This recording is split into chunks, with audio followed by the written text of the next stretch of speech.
5वें सर्ग से अब वाल्मीकि की रामायण की शुरुआत होती है।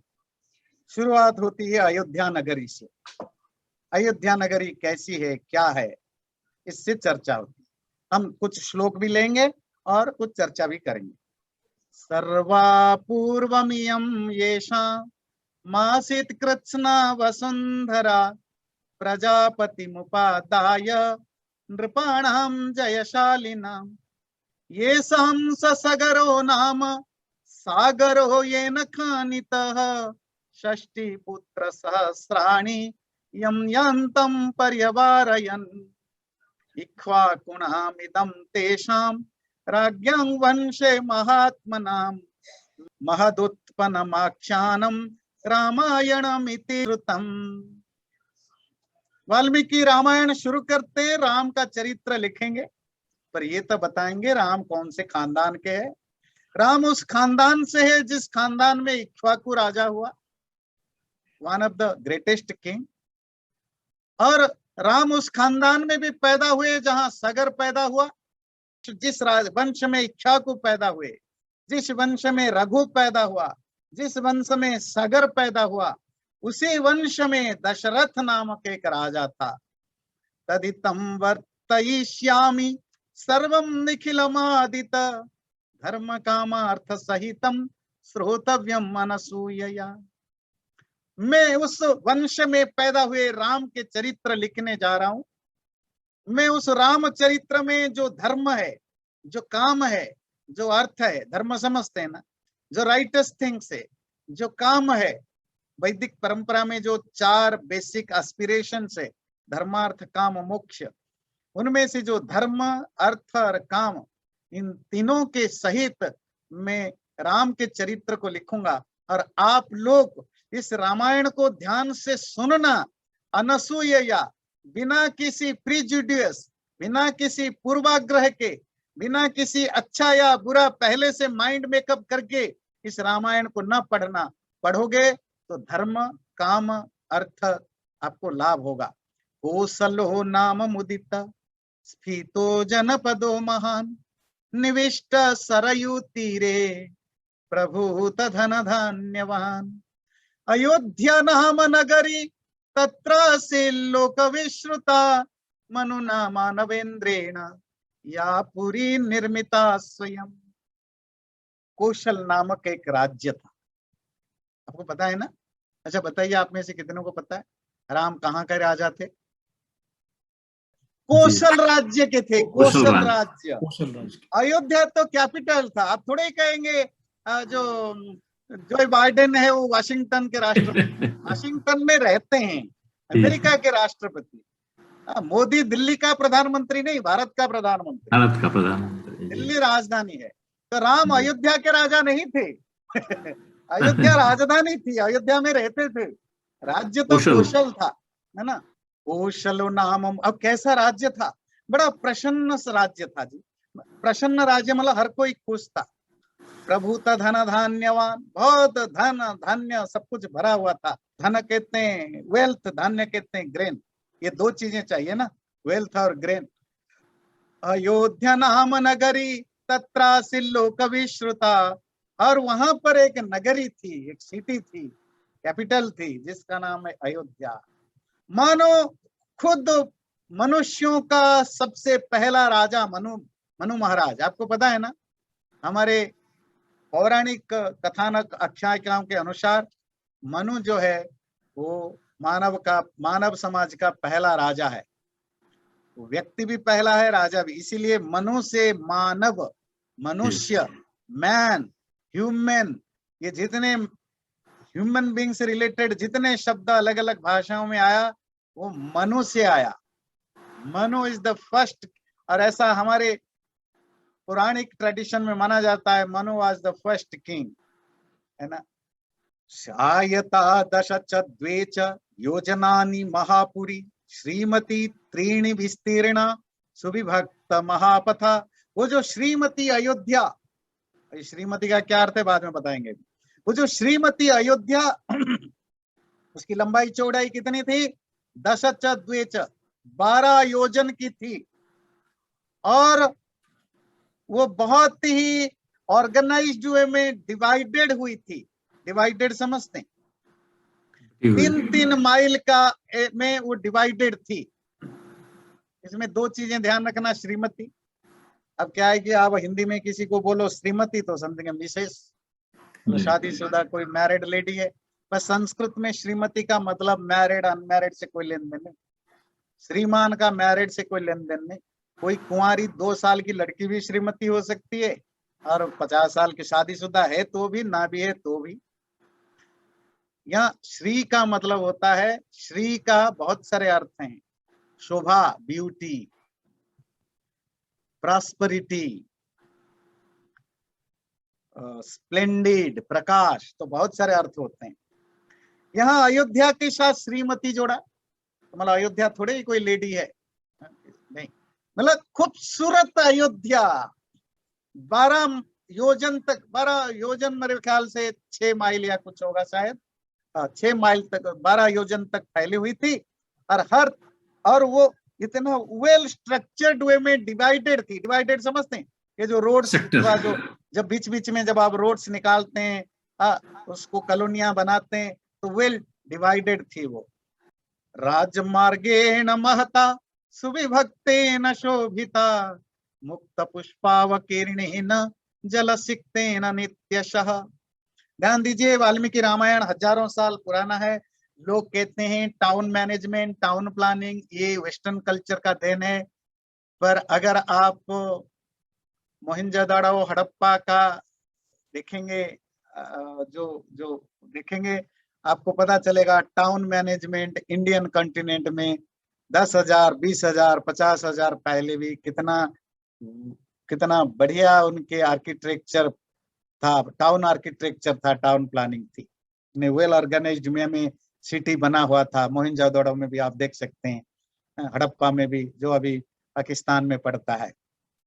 वाल्मीकि भी अयोध्या के बारे में कहते हैं, बड़े बड़े राजमार्ग, राजमार्ग समझते हैं जिसको आजकल आप कहते हैं स्टेट हाईवे, फ्रीवे,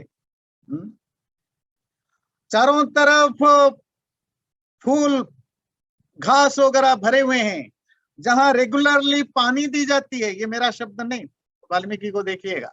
मुक्त पुष्प अवकीर्णेन strewn with fully blown blossoms, और नित्य सह जलसिक्तेन रेगुलरली स्प्रिंकल्ड विथ वाटर। जो मेन हाईवेज है उनके दोनों तरफ फूलों की बगीचा बनी हुई थी, जहां रेगुलरली पानी स्प्रिंकल किया जाता था। और आप समझ सकते हैं, हमें लगता है कि आजकल हम पिछले 50, 60, 200 साल से इतनी गरीबी में भारत वाले जीते हैं, उनको यकीन ही नहीं होता है कि भारत में कभी कुछ अच्छा हुआ होगा। सब वेस्टर्न को हम क्रेडिट देते हैं, इतने कॉम्प्लेक्स से भरे हुए हैं। सारी अच्छी चीज के लिए जी गोरे ने किया होगा, क्योंकि हमें यकीन ही नहीं होता है। हम जैसे मूर्ख, हम जैसे गरीब समाज वाले लोगों ने 1000 साल पहले, 2000 साल पहले, 5,000 साल पहले कुछ भी अच्छा किया होगा। इसलिए पढ़ा लिखा इंडियन आदमी को भी वो भारत में किए गए कोई भी प्राचीन चीजों को, उसको वो बुरे नजर से देखता है, गंदे नजर से देखता है। वेस्ट की हर चीज को अच्छे नजर से देखता है, क्योंकि पढ़ा लिखा नहीं है। इवन सिंपल रामायण जो कि अनुष्टुप छंद में और सरल भाषा में लिखा है, इसी को संस्कृत में पढ़ लेता, और कम से कम ये 3-4 हजार 5,000 साल पुराना तो रामायण है ना। वेस्टर्न स्कॉलर्स तो मानेंगे कि कम से कम ये 3-4 साल हजार पुराना, हम तो मानते हैं 20-25 हजार से ज्यादा पुराना। तो 4,000 5,000 साल पहले जो वाल्मीकि ने अगर लिखा, वेस्टर्न स्कॉलर, तो भी तो इतना बढ़िया वो वर्णन करते हैं ना। कोई कंसेप्ट तो ऐसे ही इमेजिनरी नहीं लिखा ना। तो ये हमारे हिंदुस्तानी भाई बहनों को अपने लिटरेचर जब तक नहीं पढ़ेंगे, वो हमेशा कॉम्प्लेक्स में रहेंगे, अपनी हर पुरानी चीजों को ऐसे छोटे नजर से देखेंगे, है ना। जब तक कोई गोरा ना बोले कि भाई, गोरा ना बोले कि तुम्हारा पापा अच्छा है, अच्छा है, अच्छा है, तब तक हमें यकीन नहीं होता है कि मेरा पापा अच्छा है। हमेशा मैं अपने पापा को छोटा समझता हूँ, फिर एक दिन कोई अमेरिकन, ब्रिटिश, ऑस्ट्रेलियन बोलेगा नहीं भाई तेरा पापा तो बहुत अच्छा है। अच्छा पापा तुम अच्छे हो, चलो कल से मैं तुम्हें अच्छा बोलूंगा। तो ये हमारी एक बीमारी है। तो वो अच्छा है कि हम अपनी चीजों को पढ़ें, समझें, तो हमें पता चलेगा हम, हमारा भी अपना एक अच्छा वो था, है ना। चलिए, तो ये चैप्टर जो है वो अयोध्या का इसी तरह का वर्णन है, मैं सारा नहीं लूंगा। तो उसमें बड़ा खूबसूरत खूबसूरत बिल्डिंग्स हैं, महलें हैं, खूब बढ़िया बढ़िया रोड्स हैं, बहुत सारे किला किला समझते हैं, जो फोर्ट्स हैं, सब जगह फोर्टिफिकेशन से एंड डीप मोट्स हैं। तो ये इस तरह की चीजें हैं। मैं इनको थोड़ा स्किप करके अभी चलते हैं, दशरथ पर आते हैं, क्योंकि राम का जन्म की भी तो व्यवस्था करनी है ना। नहीं तो आप कहेंगे क्या वो सुनाने लग गए, राम कहानी ना सुना के अयोध्या कहानी सुनाने लग गए। चलिए, अब हम आते हैं, राम के जन्म की तैयारियां करेंगे ना। पहले तो उनके पापा को लाना होगा, उसकी मम्मियों को लाना होगा, उनकी शादी करानी होगी, तब बच्चा आएगा। तस्याम पुर्याम अयोध्यायाम वेद वेद सर्वसंग्रह दीर्घदर्शी महातेजा पौरजानपद प्रिय इक्ष्वाकुणमतिरथो यज्वा धर्मरतो वशी महर्षि कल्पराजर्षि स्त्रीषु लोकेषु विश्रुत बलवान निहता मित्र मित्रवान विजितेन्द्रिय धनैश्च संग्रहैश्चान्ये शक्रवैश्रवणोपमा यथा मनुर्महातेजा लोकस्य परिरक्षिता तथा दशरथो राजा वसन जगदपालयत्। जैसे मनु महाराज सृष्टि के आरंभ में सारे संसार का पालन करते थे, इसी तरह दशरथ नामक एक राजा अपने प्रजाओं को, राज्यों को पालन करते हुए अयोध्या में रहता था। और कैसा था वो दशरथ? वेद वेद सर्व संग्रह, वेद आदि शास्त्रों को अच्छी तरह पढ़ा हुआ, दीर्घदर्शी जो फार साइटेड था, महातेजा जो पोजेसिंग ग्रेट स्प्लेंडर, बहुत पावरफुल था, पौर जानपद प्रिय, गांव का आदमी हो या शहर का आदमी हो, सिटीजन हो या रूरल रिमोट एरिया में रहता हो, हर किसी का वो प्रिय था। इक्ष्वाकु वंश में पैदा हुआ दशरथ बड़ा यज्ञ प्रिय भी था, प्रतिदिन यज्ञ करता था, धर्मरतो धर्म का आचरण करता था। जब मैं धर्म का आचरण कहूं तो मत समझिए रिलीजियस एक्टिविटीज, धर्म मतलब राइटस एक्टिविटीज। वशी, उसकी सेंसेस उसके कंट्रोल में था, ऋषि महर्षियों की तरह उसका व्यवहार था, बहुत बलवान था, शत्रु उससे डरते थे, मित्र वो मित्रों का मित्र था, शत्रु का शत्रु था। इसका भाव समझ में आता है? इसका क्या भाव है? जो थोड़ा कम हिंदी जानते हैं समझ में आया? Is the enemy of enemies and the friend of friends. मतलब शत्रुओं को खूब मारता था और दोस्तों को खूब प्यार से उनका भला ख्याल रखता था, ये उसका भाव होता है। धनैश्च संग्रहे चान्ये शक्र वैश्रवणोपमा, और धन संग्रह में उसके पास अकूत धन संपत्ति था, मानो इंद्र हो, मानो वैश्रवण कुबेर जैसा, तो कुबेर के तरह धनी भी था।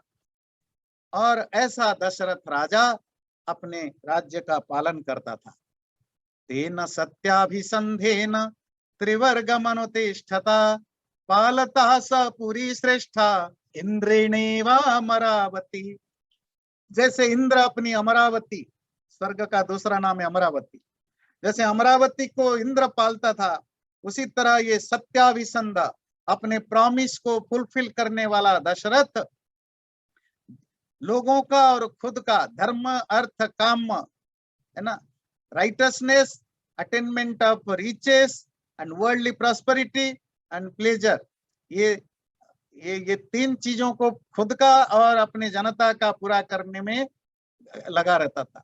तस्मिन् पुरवरे हृष्टा धर्मात्मानो बहुश्रुता नरास्तुष्टा धने स्वे स्वे प्रलुब्धा सत्यवादिना। एक चीज ध्यान रखिए, आपने बहुत बार बार सुना होगा यथा राजा तथा प्रजा। ये प्राचीन काल की एक बात है और बहुत ज्यादा इसका जो मीनिंग है बहुत रिलेवेंट है। सुना है ना, यथा राजा तथा प्रजा। राजा जैसा होता है, प्रजा उसकी सिटीजन्स, सब्जेक्ट ऐसे ही होते हैं। अगर प्राचीन काल में राजा शासन करता था राजा अगर धर्म बदल दिया तो सारे के सारे राज्य वाले धर्म बदल देते। राजा अगर ऑनेस्ट है तो प्रजा भी ऑनेस्ट होते थे। राजा अगर डिसऑनेस्ट है तो प्रजा भी डिसऑनेस्ट होते थे। आज डेमोक्रेसी में उल्टा होता है। आज क्या होता है? यथा प्रजा तथा राजा। अगर आप राज्य के लोग बेईमान है तो वो बेईमान नेता प्राइम मिनिस्टर या जो भी मिनिस्टर नेता बनता है। अगर राज्य के लोग बहुत ज्यादा फेनेटिक है तो फेनेटिक आदमी को चुनते हैं। राज्य के लोग अगर करप्ट है तो करप्ट व्यक्ति को चुनते हैं। अगर प्रजा ऑनेस्ट है तो ऑनेस्ट आदमी को चुनते हैं। डेमोक्रेसी में राजा के अनुसार प्रजा नहीं होता। हम अननेसेसरी पॉलिटिकल लीडर को गालियां देते हैं। पॉलिटिकल लीडर को चुनता कौन है? आम पब्लिक चुनती है। पब्लिक उसी को, पब्लिक जैसा चुनता है व्यक्ति ऐसा होता है। फिर हम अननेसेसरी कहते हैं देखो ये खराब, ये खराब, ये खराब। भाई चुनने वालों को बोलो ना। तो डेमोक्रेसी में यथा प्रजा तथा राजा, और राजतंत्र में यथा राजा तथा प्रजा। राजतंत्र में ऊपर से आता है नीचे तक, और डेमोक्रेसी में नीचे से ऊपर तक जाता है ना। अगर करप्ट सोसाइटी है तो राजा भी करप्ट मिलता है ना। तो वो तो डेमोक्रेसी में 5 साल के लिए का आदमी आता है, वो 5 साल में करप्ट कर दिया सारा, पूरी सोसाइटी को करप्शन फैला दिया। ऐसा नहीं होता है ना। सोसाइटी करप्ट है, सिस्टम करप्ट है, तो वो भी आता है, वो भी करप्ट होता है। अच्छा आदमी होगा वो भी करप्ट बन जाता है। तो डेमोक्रेसी में लीडर करप्ट नहीं होता है, पब्लिक करप्ट है, और नेता उन्हीं में से एक होता है, करप्ट होकर के पैदा होता है।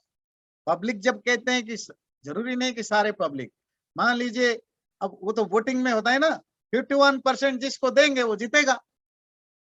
तो 51% अगर किसी गलत आदमी को दिया तो इसका अर्थ नहीं कि वो गलत आदमी खराब है। तो जिन्होंने दिया वो कौन सा, उन्होंने क्यों उसको दिया? मतलब उनको लगा कि अच्छा आदमी है। तो गलत आदमी को पसंद करने वाले तो अच्छे नहीं हो सकते ना। तो बी केयरफुल अबाउट। इसी तरह तो दशरथ के राज्य में राजा क्योंकि अच्छा था तो प्रजा भी खुश थे, ऑनेस्ट थे, सत्यवादी थे। और इस तरह के आगे के बहुत सुंदर चर्चा है। दशरथ के राज्य कैसा था? उस राज्य में कोई किसी को मारता नहीं था, कोई बुरा ना काम नहीं करता था, कोई नास्तिक नहीं था, सब अच्छे लोग थे, एक दूसरे का ख्याल रखते थे, कोई इवन कोई थैंकलेस भी नहीं था, है ना। ये जो अच्छी क्वालिटीज होता है ना, ये भी अपने लीडर से आता है। तो इस तरह के ये दशरथ का वर्णन है। आज हमने 6ठे चैप्टर तक किया। मैं आपको दोबारा बता दूं, आज से थोड़ा सा मैंने पैटर्न चेंज किया है। इंस्टेड ऑफ एक एक श्लोक पढ़ें, एक एक श्लोक पढ़ने से फिर उसमें बहुत सारे श्लोक हैं जो कि सिर्फ कहानी है, तो वो टाइम वेस्टिंग होगा।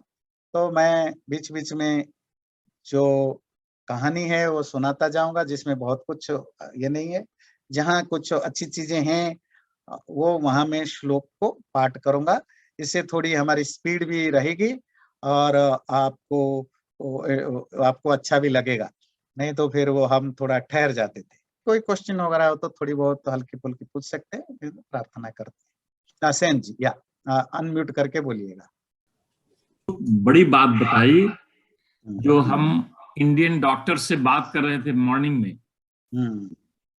कि आज जो भी ज्ञान हम लेते हैं मशीन से लेते हैं। और आपने बताया कि वाल्मीकि जी ने जो भी रामायण लिखा है वो साधना में गए हैं और वहां से पूरा ज्ञान उनको मिला है। हाँ। ये फंडामेंटल डिफरेंस है हमारे आयुर्वेद में और एलोपैथी में।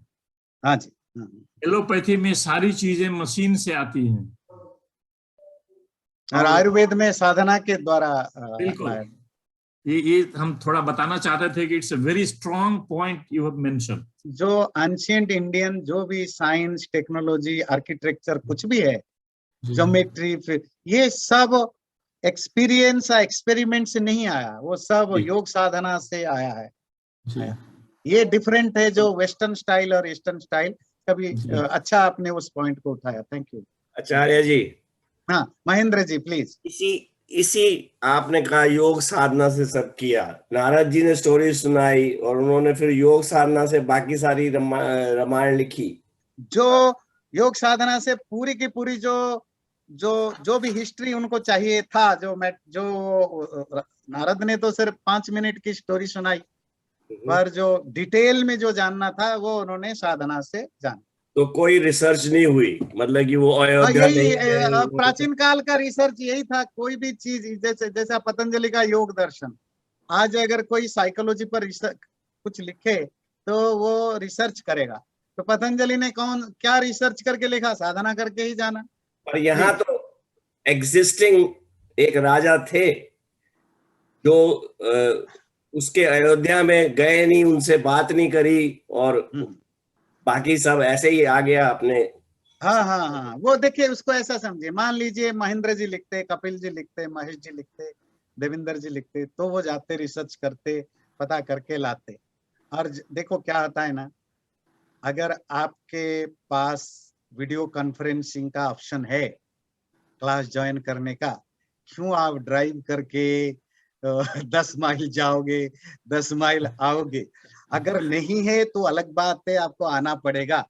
अगर वाल्मीकि के पास कोई ऑप्शन है कि वो साधना में बैठ करके जो चीजें जानना चाहते हैं जान सकते हैं, तो उनको कोई जाने की, अगर वाल्मीकि के जगह और कोई होता जो इतना ऋषि या योगी नहीं होता, शायद वो जाता, पता करता, 2-4 साल 5 साल पसीना बहाता तो पता करके आता। पर क्योंकि वाल्मीकि के पास ये ऑप्शन था, वो योगी थे, तो वो साधना के द्वारा उन्हीं चीजों को जान सकते हैं जिन जिन चीजों को जानना चाहते हैं, सिर्फ राम के बारे में नहीं, किसी चीज के बारे में, तो वो साधना करके जानते हैं। और ये चीजों को हम लोग भी नकारते नहीं, क्योंकि योग सूत्र के, पतंजलि के योग सूत्र में एक पूरा चैप्टर है विभूतिपाद, कि आप जब मेडिटेटिव मोड में जाते हैं, क्या उसकी बिल्कुल डिटेल प्रोसीजर बताया है, माइंड के कैसे आप यूज करते हैं, जो साइकोलॉजिकल आपका पावर है, आप किसी तरह कैसे साधना करके एक पर्टिकुलर चीज को आप अचीव करते हैं, और उससे आप कैसे थोड़ा नॉर्मल लोगों से अबनॉर्मल चीजों को भी आप प्राप्त कर सकते हैं। जैसे छोटा उदाहरण देते हैं, वो कहते हैं जिसकी अहिंसा में सिद्धि हो गई, तो उसके आसपास कोई भी खूंखार या जो वायलेंट एनिमल हो या मैन हो, उनके एक सर्टन किलोमीटर या माइल या मीटर के दायरे में वो अहिंसक हो जाएगा, उसी समय अहिंसक हो जाएगा। इसी तरह आता है जो सत्य पर सिद्धि पा ली, सपोज कोई अहिंसा की सिद्धि पाई पर सत्य पर नहीं पाई, तो उसको वो सत्य वाला जो अचीवमेंट नहीं मिलेगा, अहिंसा वाला मिलेगा। इसी तरह आता है सत्य, जिसने सत्य पर सिद्धि पा ली, मतलब उसका मन वचन कर्म में वो हमेशा सच्ची बोलता है, सच्ची सोचता है, सब कुछ ऑनेस्टी उसकी रग रग में आ गया है, तो कहते हैं वो कुछ भी बोलेगा वो सच होगा। मतलब अगर वो आपको आशीर्वाद दे दे तो वो सचमुच सही हो जाएगा। ये जो कहते हैं ना वर या शाप देने का, तो ऋषि मुनि बड़े कॉशस होते थे, किसी को आसानी से आशीर्वाद देते समय केयरफुल होते थे। क्यों? अगर वो सत्य सिद्धि उसकी है तो वो जो भी बोलेगा वो फलेगा। इसी तरह के ऐसे हजारों और पतंजलि ने एग्जाम्पल दे, ये तो मैंने जस्ट एक सुपरफिशियली बताया, उसने उसने उसकी पूरी प्रोसीजर बताया, कैसे करने से ऐसा कैसे होता है, क्यों होता है। तो इसी तरह वो कहता है जो योगी अगर अपने मन पर कंट्रोल पा लिया है, मन को पूरी तरह मन को ठीक ठीक सिद्धि पा लिया है, तो वो दूसरे के मन पर अपने मेडिटेटिव मोड में फोकस करके उसके मन में क्या चल रहा है उस चीज को वो योग साधना में जान सकता है। उस पर्टिकुलर व्यक्ति जिस पर जो मेडिटेटिव में उसके माइंड में फोकस करेगा। ऐसे बहुत सारी चीजें उसमें डिटेल में है। तो वाल्मीकि अकेला नहीं, हमारे पुराने जितने भी एंशिएंट ज्ञान विज्ञान हुए हैं सब इसी साधना के बल पर ही अचीव हुआ है। पर बहुत साइंटिफिक, आपकी ज्योमेट्री, आपकी ट्रिकोनोमेट्री, आपकी मैथ, आपकी बॉडी स्ट्रक्चर, वो सबको साधना से ही हुआ है। उस समय तो कोई इंस्ट्रूमेंट था ही नहीं। वो जो एस्ट्रोनॉमी के इतने इतने एक्यूरेट कलेक्शन हुआ, उनके पास मशीन थोड़ी ही होता था 10,000 8,000 साल पहले, वो तो सब साधना से ही होता था। तो वो हम थोड़ा मानने में मुश्किल होता है, दैट्स ए डिफरेंट थिंग, क्योंकि हमारे पास अभी कोई एग्जाम्पल नहीं, बट ये इसका पूरा डिटेल में बहुत डिस्कशन है। पर ये सेम चीज नेगेटिव वे में भी यूज होती थी क्या? नेगेटिव मतलब जो आजकल जो फ्रॉड की बात कर रहे हैं ना? नहीं नहीं, फ्रॉड नहीं, मतलब कि उससे साधना से किसी दूसरे का नुकसान भी पहुंचाया जाता था। हाँ, ऐसा नहीं हो सकता, क्योंकि स्पिरिचुअलिटी में साधना के लिए ऐसी क्या होता है, यम नियम। यम नियम समझते हैं ना? तो आप ऑलरेडी सारी बुराइयों को कंट्रोल पाकर आगे बढ़ते हैं। पर हाँ, कुछ लोग सब कुछ कंट्रोल करने के बाद भी, मतलब जिसमें 0.0001% की भी गलत या रंग काम न करने की कोई पॉसिबिलिटी नहीं है, ऐसी स्थिति सिचुएशन में ही आप योग में आगे बढ़ते हैं। पर आगे बढ़ते हुए भी पतंजलि ये भी देते हैं, एक चीज जो बड़ा मुश्किल होता है वो आपका ईगो है ना? नहीं, इवन वो 3rd चैप्टर में इस विभूति पाद में जहां ये सुपर नेचुरल अचीवमेंट होता है, उसमें भी वो वार्निंग देते हैं, क्योंकि ये सब जो चीजें आपके अंदर पावर आता है, ये बी केयरफुल, इनको कभी प्रदर्शन नहीं करना, किसी को बताना नहीं, खुद कभी यूज नहीं करना, मतलब किसी के लिए, क्योंकि इससे जो तुम्हें तारीफ मिलेगा, जो लोगों में जो आपकी यश बनेगा, वो आपकी बर्बादी का कारण होगा, ईगो बढ़ाएगा। अरे ईगो के कारण फिर आप कभी कभी ईगो आपको हट होता है तो आप नुकसान करते हैं। इसका सबसे बढ़िया एग्जाम्पल हम प्राचीन ऋषियों में देखते हैं, विश्वामित्र का। विश्वामित्र में और कोई बुराई नहीं थी, बस उनका ईगो कंट्रोल में नहीं था, बाकी यम नियम सब ठीक था। इसीलिए उनको बात पर गुस्सा आता था तो अभिशाप दे देते थे। इसीलिए ऋषियों में उनको कभी रेस्पेक्ट नहीं मिला जब तक वो उस चीज को नहीं छोड़ा। बाकी किसी ऋषि में कोई बुरे गुण होने का हमें जो भी हमारे हिस्ट्री में प्रमाण नहीं मिलता है ना। और ये ईगो के कारण थोड़ा बहुत वो शाप पाप दे देते थे गुस्से में, और वो देते थे तो उनको कभी भी, तब भी उनको कभी 100% अचीवर नहीं माना जाता था, सिद्ध नहीं माना जाता। हाँ, आचार्य जी, भद्रा जी, हाँ, ये 3rd सागर में, तीसरे सागर में वो राजा सागर का मेंशन है, जिनके 60,000 पुत्र थे और उन्होंने समुद्र को खुदवाया, उसका भी स्पेशल सिग्निफिकेंस। वाल्मीकि रामायण में भी बहुत सारा प्रक्षिप्त मिलेगा। प्रक्षिप्त का मतलब होता है ऐसे स्टोरी जो बाद के पुराणों में आया, और उन पुराण की कुछ कुछ हल्की फुल्की जो स्टोरीज है, कैरेक्टर है, उनको रामायण में या महाभारत में भी जोड़ दिया गया। वो तो चलता रहेगा। You have to scrutinize it, अपना इंटेलेक्ट यूज करके। जैसे आप लोगों ने अभी पूछा वाल्मीकि ने साधना से कैसी की, तो ये जेन्युइन क्वेश्चन था, क्योंकि आप लोग पढ़े लिखे हैं, ज्ञानी लोग हैं, तो आपके मन में ये क्वेश्चन आता है। तो कॉमन सेंस को कभी कंप्रोमाइज, हमेशा ध्यान रखिए, हम लोग किसी भी रिलीजन को मानने वाला व्यक्ति हो, किसी भी रिलीजन को, रिलीजियस होने से जो सबसे बड़ा चीज हम खो देते हैं, अपने कॉमन सेंस को यूज करना हम बंद कर देते हैं, और यहीं से शुरू होता है ब्लाइंड बिलीफ। तो जहां भी आपका कॉमन सेंस एक्सेप्ट नहीं करता, तो आप इसको एक्सेप्ट मत करिए, या तो पूछिए, पूछने पर भी आंसर नहीं मिलता, don't accept it, always use your common sense.